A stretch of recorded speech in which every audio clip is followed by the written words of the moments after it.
COVID-19 really more emphasizes the importance of our industry, and more importantly, the importance of our association.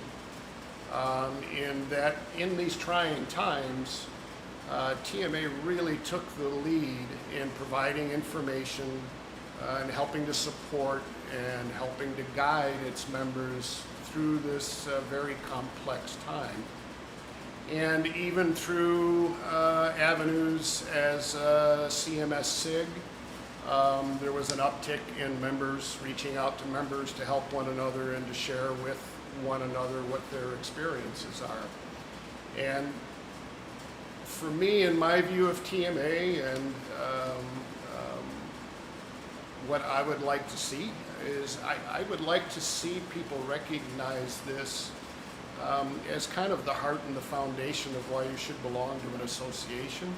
And not only belong to an association, but become engaged and involved and provide service to one another, provide service to the industry, and more importantly, through volunteering, provide service to your association so that we can expand our membership.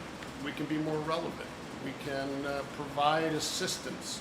We can be attractive to industries and businesses that are not currently members.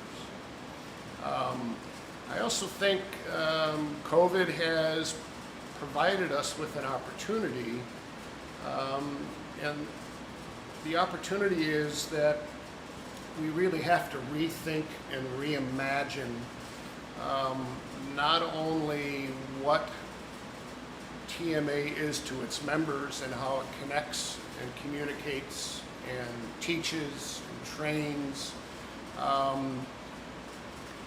but how do we adapt to become more relevant and more meaningful to the needs of our current and prospective members as these uncharted times continue to march forward. I think we've got all the tools here.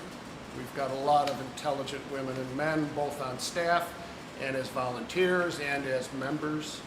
I really think we're presented with a unique opportunity to just kind of reflect, take a look at ourselves, take a look at what the future is going to hold for us, and seize upon those opportunities and make the changes that are necessary to continue the 95-year legacy of the TMA into the future.